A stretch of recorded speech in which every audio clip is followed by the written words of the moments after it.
कोई यहाँ पर बता सकता है कि हेल्थ हमारे लिए क्यों जरूरी है? हेल्थ का अवेयर करना, ध्यान रखना क्यों जरूरी है? चलिए, हम आप ज्यादा समय नहीं लगाएंगे। सबसे पहले हमें ये चीज समझनी है कि ये कहावत, जो कुछ कहावतें हैं वो आपने सुनी होगी। हेल्थ इज वेल्थ, सुनी है आपने? यहाँ पर कोई आंसर देना चाहेगा? हेल्थ इज वेल्थ, यानी कि हमारा हेल्थ जो है वो हमारे लिए धन है, एक धन है। तो हेल्थ का ध्यान रखना हमें बहुत जरूरी है। और दूसरा जो है वो keep your health about about your health. इसका मीनिंग क्या है? योर वेल्थ, इसका मीनिंग क्या है कि अगर हमने अपनी हेल्थ को वेल्थ से नीचे रखा, यानी कि बहुत सारे लोग क्या करते हैं, हेल्थ का बिल्कुल भी ध्यान नहीं रखते, सिर्फ वेल्थ के ऊपर जाते हैं, तो उनको दोनों भी चीजें नहीं मिलती है। ध्यान रखना इस चीज का कि अगर हम अपनी हेल्थ को वेल्थ से नीचे रखेंगे तो हमें ना हेल्थ मिलेगा ना वेल्थ मिलेगा। अगर हमने हेल्थ को ऊपर रखा तो हमें हेल्थ भी मिलेगी और वेल्थ भी मिलेगी। कितनी अच्छी लाइन है ये! क्या आपको ये चीज समझ आई है? यस।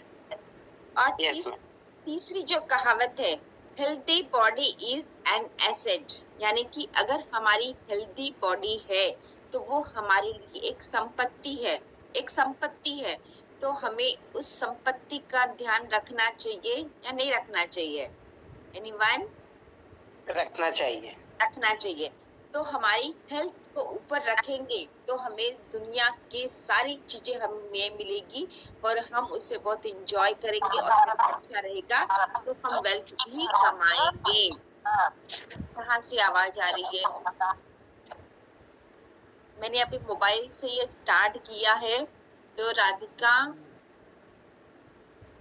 फिर से मुझे बैक जाना पड़ेगा। फिर सब लोग ध्यान रखें इस चीज का। तो अब देखिए कि सबसे पहले हमें ये चीज समझने है कि बीमारियां जो है, बीमारियां अगर आज बात करी जाए तो सबसे ज्यादा कौन सी इंडस्ट्री आगे जा रही है? जैसे पहले हेल्थ इंडस्ट्री, पहले कहा जाता था कि ऑटोमोबाइल्स इंडस्ट्री, जैसे 1960-70 की टाइम पर ऑटोमोबाइल्स इंडस्ट्री जो है वो बहुत आगे थी। तो सभी लोग बोलते कि इसमें बहुत अच्छा फ्यूचर है अपना, इसमें बहुत अच्छा हम अपना करियर बना सकते हैं। लेकिन जैसे जैसे समय आगे बढ़ता गया वैसे वैसे इसने अपना रूप बदला और आगे चलकर आया आईटी इंडस्ट्री। आईटी इंडस्ट्री में लोगों ने बहुत पैसा कमाना शुरू किया और बहुत वो टॉप पे चली गई। इवन वहां के जो एम्प्लॉयज है वो भी 2-2 लाख 3-3 लाख रुपए कमाना स्टार्ट कर दिया। आज देखो सॉफ्टवेयर जो भी होते हैं उनकी इनकम कितनी होती है। तो अब परिदृश्य इसका पूरा बदल चुका है।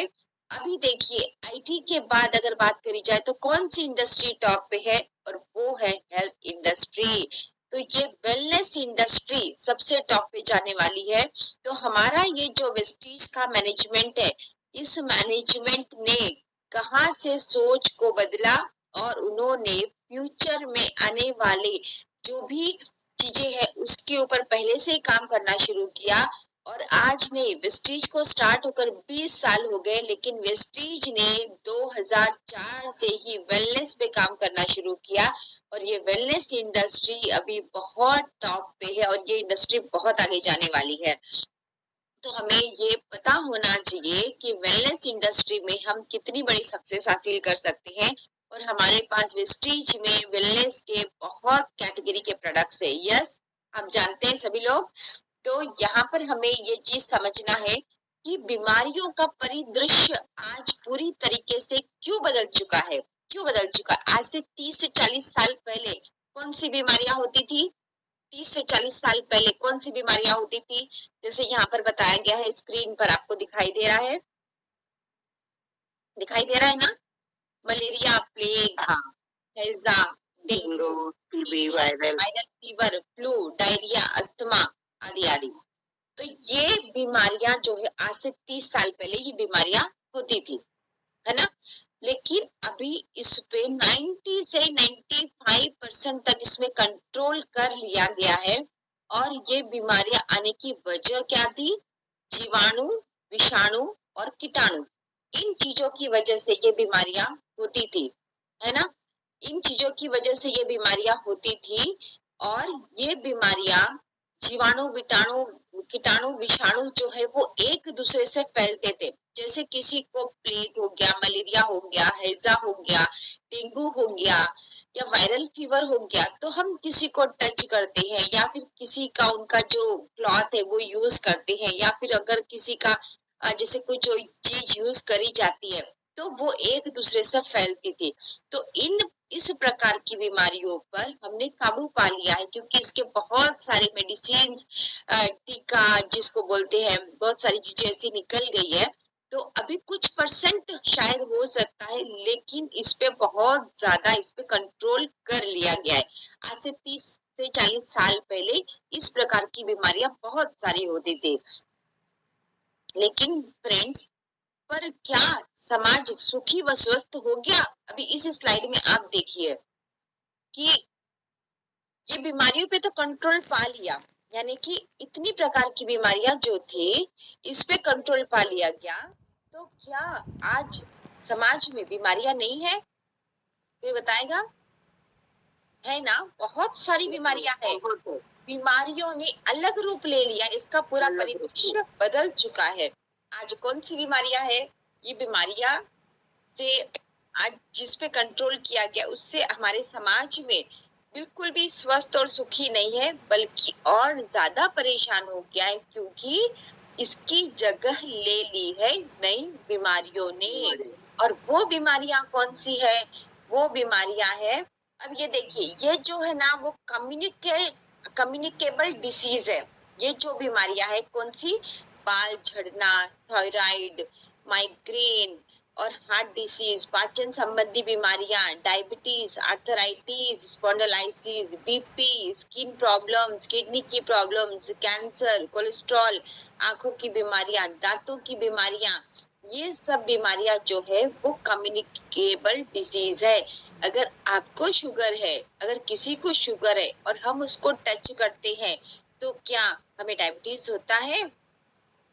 क्या नहीं। किसी के बाल झड़ रहे हैं और उसको हम टच कर रहे हैं तो क्या हमारे बाल झड़ेंगे?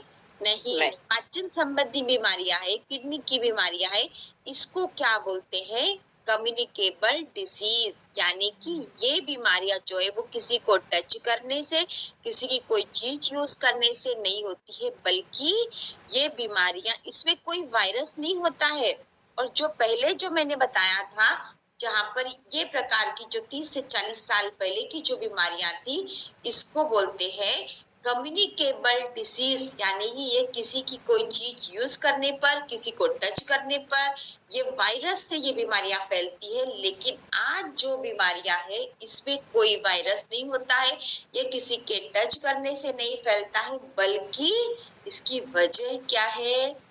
इसकी वजह है हमारा खान पान, लाइफस्टाइल और केयरलेसनेस। ये 3 जो हम चीजों पे ध्यान नहीं देते हैं, जिसकी वजह से हमें ये 14 प्रकार की जो बीमारियां यहाँ पर दिखाई गई है, ये बीमारियां हमें होती है और इसको कहते हैं कम्युनिकेबल डिसीज। यानी ये किसी बाहर से नहीं होता है, बल्कि ये हमारे अंदर से होता है। अब जो 30 से 40 साल पहले की बीमारियां थी, उनके लिए हमारे पास इलाज क्या था?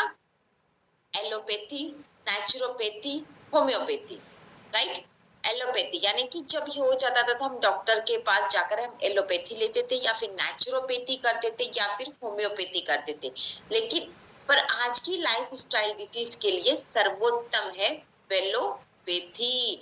यानी कि आज जो बीमारियां हैं, जैसे कि डायबिटीज है, शुगर है, कैंसर है, बालों का झड़ना है, आंखों की प्रॉब्लम है, इन सब के लिए अगर ये हो जाए और हम एलोपैथी की तरफ जाए, तो क्या ये हमारी प्रॉब्लम ठीक हो सकती है?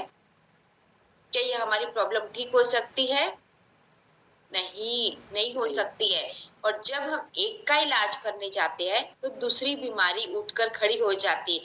यानी कि ये हमारे बॉडी के अंदर एक से एक कनेक्ट होते होते कई बीमारियों का रूप ले लेती है। जैसे डायबिटीज के लिए अगर हमने एलोपैथी यूज किया तो उसकी वजह से हमारे किडनी पे, लीवर पे, हमारी नसों पे उसका बहुत ज्यादा साइड इफेक्ट होता है और दूसरी दूसरी बीमारियां स्टार्ट हो जाती है। और जब हम उसका इलाज करते हैं तो और दूसरी बीमारियां स्टार्ट हो जाती है।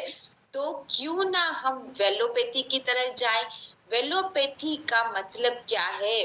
Wellopathy present the secret of healthy living. Wellopathy का मतलब है कि बीमारियां आने से पहले अगर हम उसका बचाव करें कि ये बीमारियां हमें किस कारण से आती है, अगर हम इसका बचाव करते हैं तो हमें फ्यूचर में उस बीमारी से हम बच सकते हैं। और ये जो वेलनेस मंत्रा क्या है? वेलनेस मंत्रा है अर्न, EARN, अर्न। इसमें क्या है? EARN यानी कि ई का मतलब है एक्सरसाइज। ई का मतलब क्या है? लिख के रख लो, एक्सरसाइज। और ए का मतलब है रेस्ट, यानी कि भरपूर हमें रेस्ट करना है। ये चीज है EA यानी कि रेस्ट। रेस्ट का मतलब ये नहीं कि सारा दिन सोते ही रहे, यानी कि हमारी बॉडी के लिए जितना रिक्वायरमेंट है वो। और आर का मतलब है, आर का मतलब है एटीट्यूड। एटीट्यूड आपका किस प्रकार का है? एटीट्यूड आपका किस प्रकार का है कि आपको हेल्दी रहना है या नहीं रहना है। आर का मतलब है बैलेंस, रेलेंस डाइट, यानी कि हमारी जो डाइट है वो किस प्रकार से है। तो ये हमारे फिटनेस यानी कि वेलनेस का मंत्रा, ये चारों चीजें अगर हमारी प्रॉपर है, हमारी डाइट प्रॉपर है, हम एक्सरसाइज प्रॉपर कर रहे हैं, हमारा एटीट्यूड सही है कि हम बीमार नहीं है, हम बहुत हेल्दी है। बहुत सारे लोग हेल्दी रहते हैं लेकिन उनका एटीट्यूड क्या है? दिन भर रोते ही रहते हैं कि मैं बीमार हूँ, मैं बीमार हूँ, मुझे ये हो रहा है, मुझे वो हो रहा है। तो वो वेलनेस की तरफ नहीं जाता है, वो हमारा इलनेस की तरफ जाता है। तो हमारे रेगुलर में हमें एक्सरसाइज, प्रॉपर नींद, रेस्ट, डाइट, एटीट्यूड, ये है वेलनेस का मंत्रा। तो क्या हम सब लोग इस पे काम करते हैं? क्या आप लोग इस पे काम करते हैं? करते हैं? नो। और ये जो चीजें मैंने बताई है वेलनेस का जो मंत्र अर्न, ये तो 30% रोल प्ले करता है हमारी बॉडी को हेल्दी बनाने में, लेकिन 70% रोल किस चीज का है?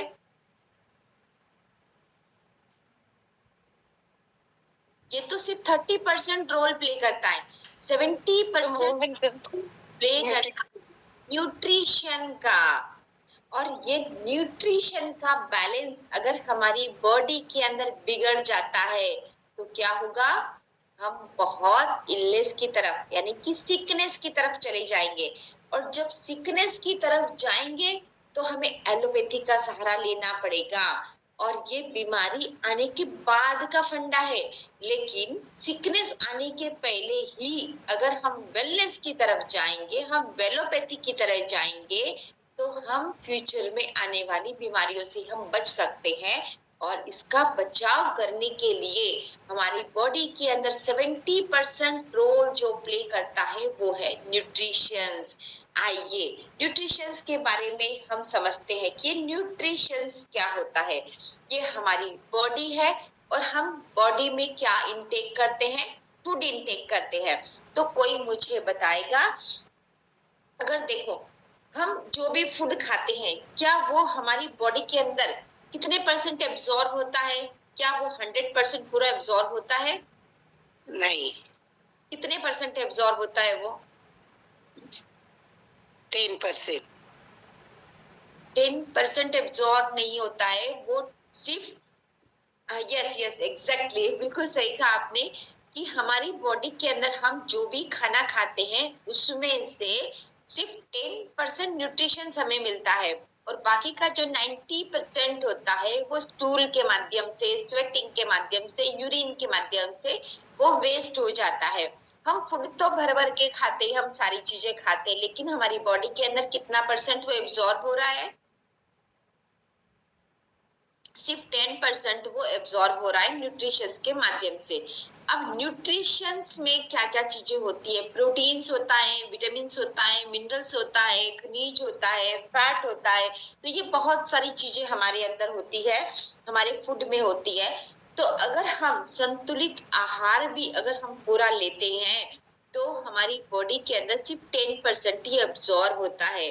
तो फ्रेंड्स फिर 90% जो हमारी बॉडी के अंदर न्यूट्रिशंस का जो रिक्वायरमेंट है वो कैसे कैसे पूरा होगा, और कितनी सारी बीमारियां हमें न्यूट्रिशंस की वजह से होती है। तो हमें ये क्लियर होना चाहिए कि हम कितनी भी अच्छी डाइट ले ले, लेकिन अगर हमारी न्यूट्रिशंस की रिक्वायरमेंट को वो पूरा नहीं करेगा तो कोई भी जो बीमारी है वो इमीडिएट नहीं आएगी, बल्कि कुछ समय बाद वो एक बड़ा रूप ले लेती है, जैसे बालों का झड़ना, आंखों से संबंधित प्रॉब्लम, स्किन की प्रॉब्लम। ये सब किस वजह से होती है हमारे शरीर के अंदर? इन सब जो न्यूट्रिशंस होते हैं उसकी कमी की वजह से ये होती है।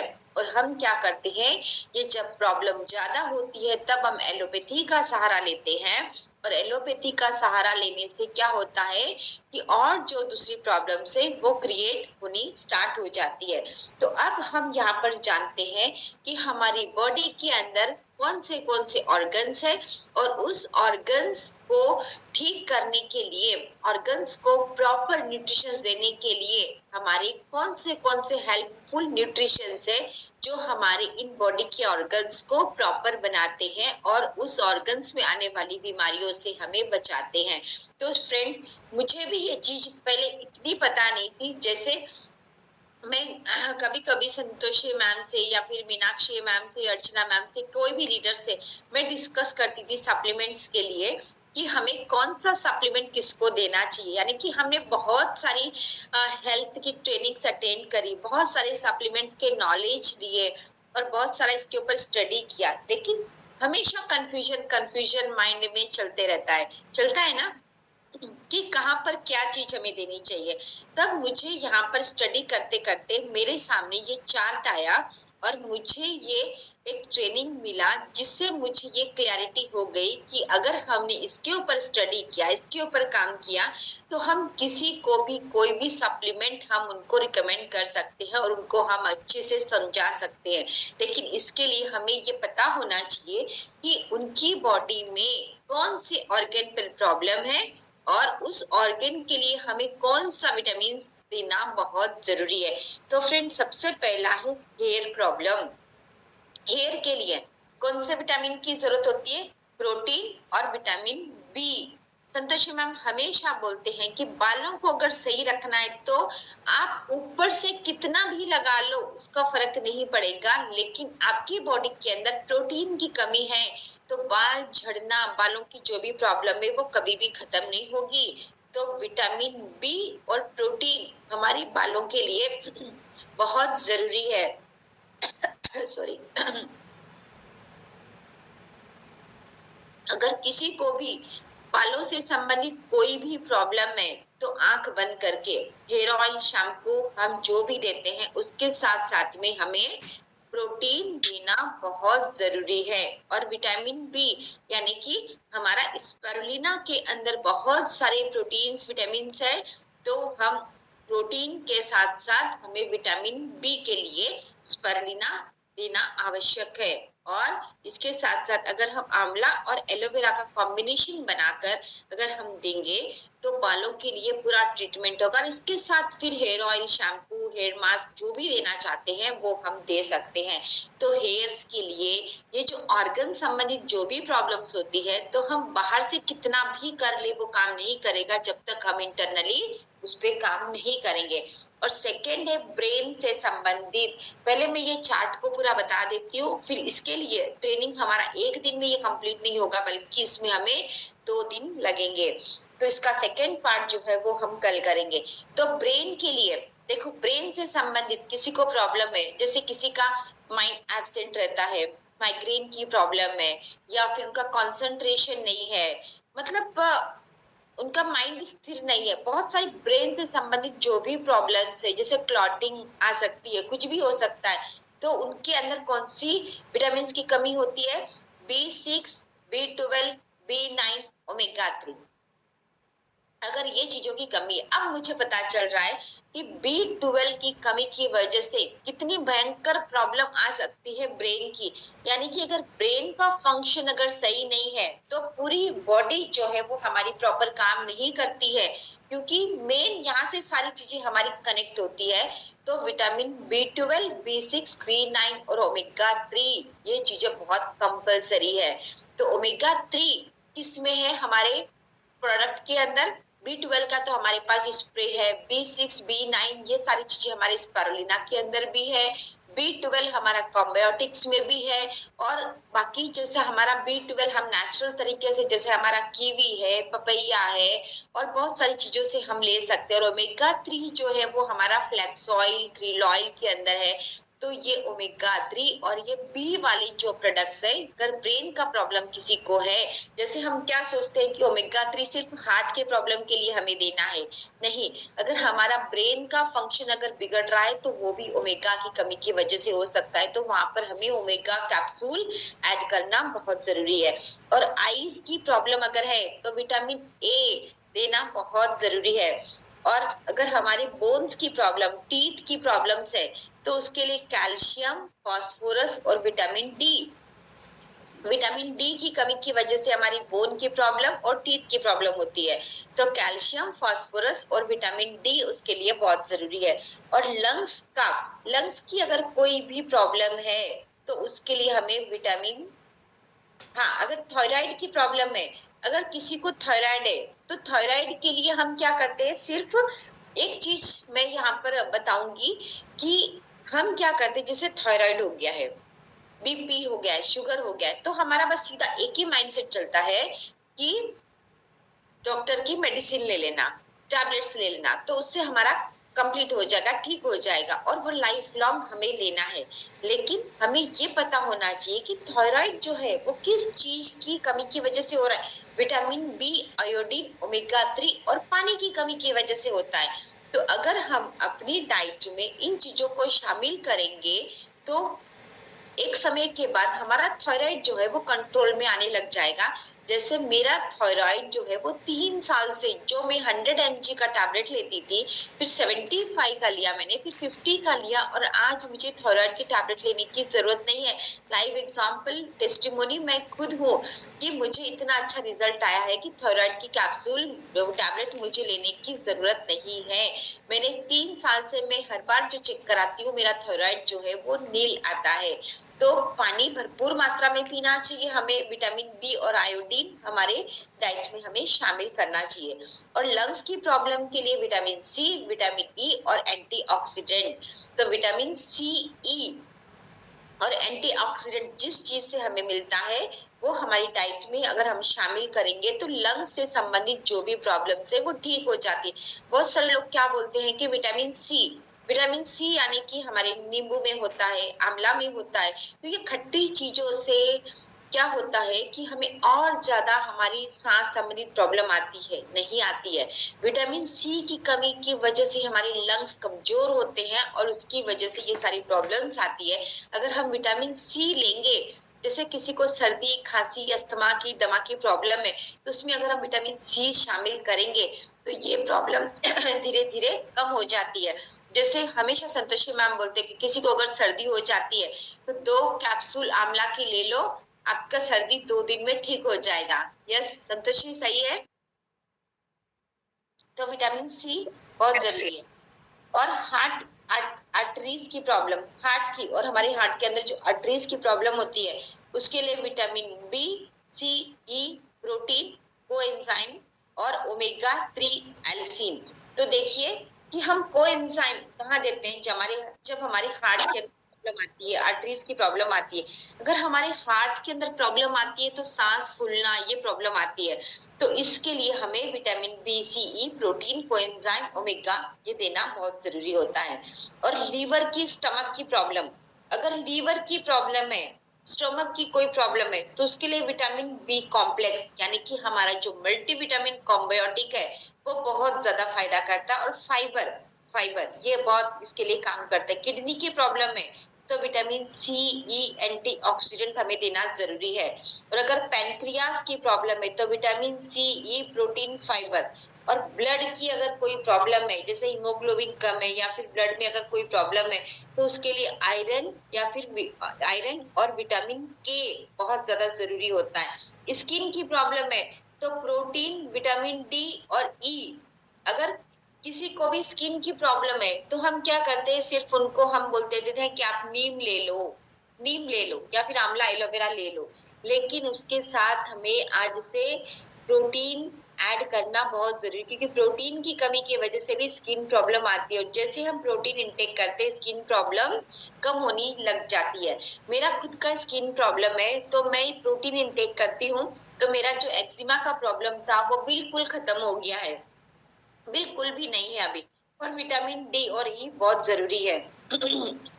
न्यूट्रिशंस का मुख्य स्रोत होता है। अब ये सारे न्यूट्रिशन, जैसे इतने सारे विटामिन के बारे में हमने बात करी, तो ये विटामिन का मुख्य स्रोत क्या है, कैसे हमारी बॉडी के अंदर जाएगा विटामिन? क्या हम दिन भर ये चीजें खाते रहेंगे? हम जो खाना खाते हैं, हमारा जो भोजन होता है, क्या सारे लोग सप्लीमेंट्स लेते हैं? नहीं लेते हैं ना। हमको तो, हम वेस्टिजियन है तो हम सप्लीमेंट्स लेते हैं और इसकी रिक्वायरमेंट को हम पूरा करते हैं। और आप देखिए कि जो वेस्टिजियन है, जो सप्लीमेंट्स इंटेक करते हैं, उनकी बॉडी अलग होती है, उनका स्टैमिना अलग होता है, उनका एनर्जी पावर अलग होता है, उनकी स्किन अलग होती है, उनका कॉन्फिडेंस लेवल भी अलग होता है, क्योंकि वो हेल्दी होते हैं। क्या आप लोगों ने ये फील किया है जो भी सप्लीमेंट्स लेते हैं? यस। और जो इन चीजों पे ध्यान नहीं देते हैं वो हमेशा बीमार रहते हैं और उनकी बॉडी के अंदर बहुत सारी प्रॉब्लम्स आती है। तो हमारा न्यूट्रिशन का मुख्य स्रोत है खाना, भोजन। तो शरीर के लिए सर्वोत्तम खाना होता है वेजिटेरियन। जो भी हम खाना खाते हैं उसमें सबसे बेस्ट होता है वेजिटेरियन। और वेजिटेरियन में भी सबसे बेस्ट क्या है? साग, सब्जियां और फल। हम जो वेजिटेबल्स खाते हैं, जो हम फ्रूट्स खाते हैं, वो सबसे बेस्ट होता है। तो हमारी डाइट में हम जो भी भोजन लेते हैं, कार्बोहाइड्रेट्स, हम जो भी रोटी वगैरह, जो भी चावल खाते हैं, उससे हमें उतना ज्यादा न्यूट्रिशन नहीं मिलता है जितना न्यूट्रिशन हमें सब्जियों और फलों से मिलता है। तो भरपूर खाना खाने के बाद में भी हमें न्यूट्रिशन क्यों नहीं मिल पाता है? इसका कारण क्या है? आज देखो, हम हमारी डाइट में सभी चीजें हम शामिल करते, सभी चीजें खाते, लेकिन फिर भी हमारी बॉडी के अंदर, जो अभी ऊपर की चार्ट में बताया गया था, कि इतने सारे विटामिन की कमी क्यों हो रही है, इसका कारण क्या है? कोई यहाँ पर बताएगा? आप लोग है ना यहाँ पर? क्योंकि किसी का कुछ हमारा खान पान, हमारी दिनचर्या, इसकी वजह से। यस। तो बहुत सारी ऐसी कारण, केमिकल। तो क्या कारण है इसकी? 5 कारण है कि इन 5 कारणों से हमारे विटामिन जो है वो खाने में से नष्ट हो जाते, खत्म हो जाते हैं। क्यों? क्योंकि केमिकल व यूरिया का करना। क्योंकि खेतों में जब ये अनाज उगाया जाता है, जो भी सब्जियां फल उगाए जाते हैं, उसमें बहुत ज्यादा मात्रा में केमिकल और यूरिया यूज किया जाता है। और दूसरा जो कारण है वो है टाइम गैप, यानी कि खेत से जो भी चीजें आती है, हम जो खाना खाते हैं, वहां तक का बहुत लंबा गैप हो जाता है, बहुत ज्यादा गैप हो जाती है, जिसकी वजह से जो न्यूट्रिशंस विटामिन उस चीज के अंदर है वो धीरे धीरे कम होने लग जाते हैं। तो ये भी एक कारण है कि हमारे खाने से हमें प्रॉपर न्यूट्रिशंस नहीं मिल पाता है। पहले क्या होता था कि खेती करते थे, सारे लोग खेती करते थे, और खेती करने के बाद जो खेत में से होता था वो तुरंत उसको खाते थे, तुरंत उसको बनाते थे। लेकिन आज हम लोग, कितना बड़ा हमारे पास गैप आ जाता है, जिसकी वजह से न्यूट्रिशंस कम होता है। और तीसरा, खाना बनाने का तरीका। हमारा जो खाना बनाने का तरीका, जिसमें हम बहुत ज्यादा गर्म करते हैं, बहुत ज्यादा उसको फ्राई करते हैं, डीप फ्राई करते हैं, बहुत ज्यादा उसको रोस्ट करते हैं, बहुत ज्यादा उसमें मसाले ऐड करते हैं, या फिर जो भी हमारा तरीका होता है, अगर वो प्रोसेस अगर सही नहीं है, तो वो भी एक रीजन होता है कि हम उसका न्यूट्रिशन जो है वो हम खत्म कर देते हैं। जैसे आज बहुत ज्यादा एल्यूमिनियम यूज किया जाता है, कुकर स्टीम यूज किया जाता है, और गैस हम यूज करते हैं, तो ये चीजों की वजह से भी उसके अंदर के न्यूट्रिशंस खत्म हो जाते हैं। और चौथा जो है वो स्टोरेज एवं कोल्ड स्टोरेज।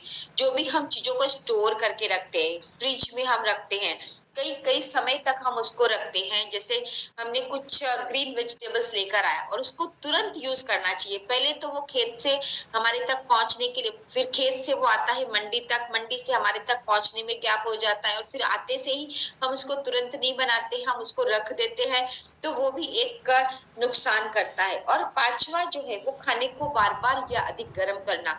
जो भी हम बनाते हैं उसको हम बार बार गर्म करते हैं और उसको तेज गर्म करते हैं, ज्यादा गर्म करते हैं, तो उससे भी उसका न्यूट्रिशन जो है वो खत्म हो जाता है। हम खाने में तो क्या करते हैं कि हमने सब चीजें खाई है, लेकिन उसका न्यूट्रिशन जो है वो खत्म हो जाता है। हमें लगता है कि हम दाल खा रहे हैं जिससे हमें प्रोटीन मिल रहा है, हम पालक खा रहे हैं जिससे हमें आयरन मिल रहा है, बहुत सारी चीजें हमें मिल रही है, लेकिन क्या रियल में हमें उन चीजों से वो चीज मिल रही है? नहीं मिलती है। कुछ ही परसेंट मिलती है, कुछ ही परसेंट हमें हमारे खाने से मिलती है और वो हमारी बॉडी के अंदर वो न्यूट्रिशन से अब्सॉर्ब होने तक और परसेंटेज वो कम हो जाता है।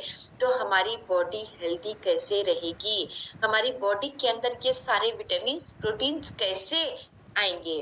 तो इन सब का कारण ये केमिकल, यूरिया, टाइम गैप, खाना बनाने का तरीका, स्टोरेज एवं कोल्ड स्टोरेज, खाने को बार बार या अधिक गर्म करना। तो ये 5 रीजन जो है, अभी देखिए कि सिटीज में और जैसे गांव में तो मोस्टली बहुत सारे लोग ताजा ही खाते हैं, लेकिन जैसे सिटीज में और में बहुत ज्यादा, जैसे सुपरमार्केट में और में बहुत सारे प्रिजर्वेटिव डाल के भी उनको पैक किया जाता है सब्जियों को, जिनको लॉन्ग टाइम तक उसको फ्रेश रखा जाता है, तो वो ऐसे ही फ्रेश नहीं रहते, उनको कोल्ड स्टोरेज में रखा जाता है। उसके अंदर कुछ चीजें ऐड करी जाती जो हमारे लिए बहुत ज्यादा नुकसानदायक होती है। तो फ्रेंड्स, हमारी बॉडी को हेल्दी बनाए रखने के लिए हमारे पास क्या है? अभी देखिए, एक ये इसमें हम देखेंगे स्लाइड के अंदर कि रीजंस फॉर आर्टरी ब्लॉकेज। हमारी आर्टरीज के अंदर जो ब्लॉकेज आता है, आज बहुत मोस्टली, आज कितनी ज्यादा ये कोविड आने के बाद जो वैक्सीन लोगों ने लिया है उसके बाद जो है ब्लॉकेज की बहुत ज्यादा प्रॉब्लम्स आ रही है, बहुत ज्यादा हार्ट अटैक आ रहे हैं। तो ये जो ब्लॉकेज आते कैसे हैं आर्टरीज के अंदर? तो एक होता है ब्लॉकर्स, एक होता है क्लीनर्स। यानी कि एक ब्लॉकर्स है जो ब्लॉक करता है और एक क्लीनर्स है जो क्लीन करता है। अगर ब्लॉक हो भी जाता है, लेकिन अगर हम उसको क्लीनर की तैयारी करते हैं, क्लीनर हम उसके पास भेज देते हैं, तो वो ब्लॉक को हटा देगा। लेकिन अगर हमारे पास क्लीनर्स नहीं है तो क्या होगा? वो ब्लॉकेज बढ़ते बढ़ते वो प्रॉब्लम ज्यादा बढ़ जाती है। और ऑक्सीडेशन और anti oxidation, cholesterol, anti cholesterol. अगर कोलेस्ट्रॉल बढ़ गया है, ऑक्सीडेशन अगर बढ़ गया है, तो उसके ऊपर हम काम करेंगे। जैसे कोलेस्ट्रॉल आ गया है तो उसको, कोलेस्ट्रॉल को खत्म करने के लिए जो भी कोलेस्ट्रॉल को खत्म करने वाली चीजें होती है, अगर हम उसको इनटेक करते हैं तो वो चीजें खत्म हो जाती है। अगर अभी देखिए कि एग्जाम्पल हम किस चीज का ले सकते हैं? जैसे हम घर की सफाई करते हैं, तो अगर गंदगी बहुत ज्यादा फैल गई है, अगर हम कहीं पर भी जाते हैं, तो आप गंदगी पसंद करना चाहोगे या सफाई पसंद करना चाहोगे? सफाई। क्या चाहोगे? सफाई पसंद करेंगे। अगर कोई भी, मतलब जैसे ट्रेन में वहां पे लिखा भी होता है कि आप किसके संग रहना चाहोगे, आप गंदगी के संग रहना चाहते हो कि सफाई के संग रहना चाहते हो, लिखा भी रहता है वहां पर।